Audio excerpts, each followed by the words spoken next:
تو میں آج مختصر ہے لیکن ایک ضروری بات عرض کرنا چاہتا ہوں اپنے تذکیر کے لیے. پہلا مخاطب میں خود ہوں اور پھر اپنے واسطے سے آپ سب حضرات سے گزارش کرنا چاہتا ہوں. میں نے ابھی ایک آیت پڑھی, چھوٹی سی آیت ہے, یا ایھا الذین آمنوا ادخلوا فی السلم کافۃ. اس کا لفظی ترجمہ یہ ہے کہ ایمان والو اسلام میں داخل ہو جاؤ پورے کے پورے. یہ جملہ ہے. اب پہلی بات تو یہ سنیے, یہ سمجھیے اور سوچئے کہ خطاب کس کو ہو رہا ہے. یا ایھا الذین آمنوا, جن کے بارے میں اللہ تبارک و تعالیٰ اس بات کا اعلان فرما رہے ہیں کہ تم ایمان لا چکے ہو, اے وہ لوگوں جو ایمان لے آئے ہو, اے مومنوں. خطاب کس سے ہے؟ کافروں سے نہیں, غیر مسلموں سے نہیں, بلکہ مومنوں سے جو ایمان لا چکے. ان سے کیا کہا جا رہا ہے؟ ادخلوا فی السلم, اسلام میں داخل ہو جاؤ. اب ابھی تو کہا تھا کہ ایمان لے آئے ہیں اور ان کے ایمان کا اعتراف بھی فرمایا تھا اور اسی ایمان کے حوالے سے ان کو خطاب بھی فرمایا تھا. اب فرما رہے ہیں اسلام میں داخل ہو جاؤ پورے کے پورے. اس سے کیا پتہ چلا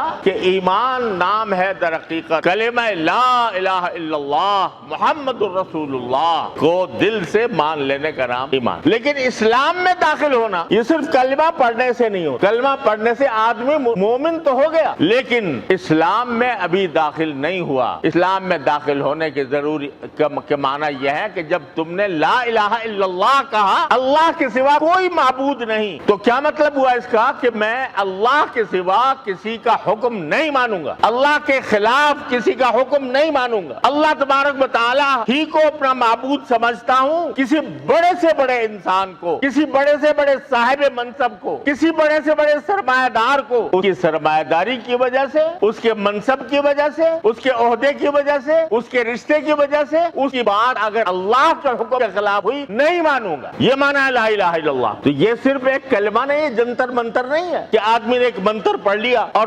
پڑھنے کے بعد وہ جہنم پروف ہو گیا کہ اب اس کے بعد وہ جہنم میں داخل نہیں ہو سکتا. یہ کوئی جنتر منتر نہیں ہے, یہ ایک معاہدہ ہے. جب ہم کہتے ہیں اشہد ان لا الہ الا اللہ, میں گواہی دیتا ہوں کہ اللہ کے سوا کوئی معبود نہیں, تو میں ایک معاہدہ کرتا ہوں اپنے خالق اور مالک کہ اللہ میں آپ کے سوا کسی کو معبود نہیں مانوں. یہ پیشانی آپ کے سوا کہیں اور نہیں ٹکے گی. یہ پیشانی ساری بات صرف آپ کے لیے ہے, یہ دل صرف آپ کے لیے ہے. آپ کی محبت ساری محبتوں پر غالب ہوگی. شوہر اور بیوی کی محبت, باپ اور بیٹے کی محبت, بھائی اور بھائی کی محبت, دوست اور دوست کی محبت, یہ ساری محبتیں اے پروردگار تیری محبت پر قربان. یہ معنی ہے لا الہ الا اللہ کہ اگر میری محبت مجھے مجبور کر رہی ہے کہ میرا بیٹا مجھے کسی گناہ پر آمادہ کر رہا ہے, میری محبت محبت کہہ رہی ہے میرا بیٹا ہے, میری بیٹی ہے, اور مجھے کسی ناجائز کام کا تقاضا مجھ سے کر رہی ہے جو اللہ کو پسند نہیں ہے, بیٹی کی محبت اور بیٹے کی محبت قربان ہے اس اللہ کی محبت کو. لا الہ الا اللہ یہ معنی ہے لا الہ الا اللہ. محمد الرسول اللہ, اشہد ان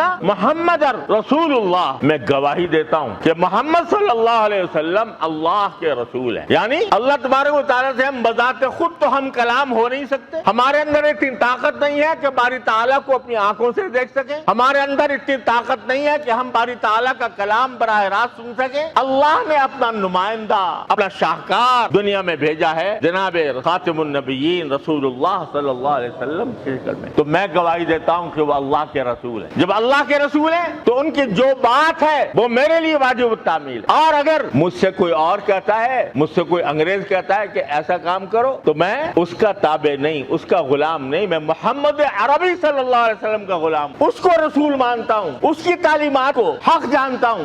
یہ ہے معنی ایمان کی, اشہد ان لا الہ الا اللہ اشہد ان محمد رسول اللہ.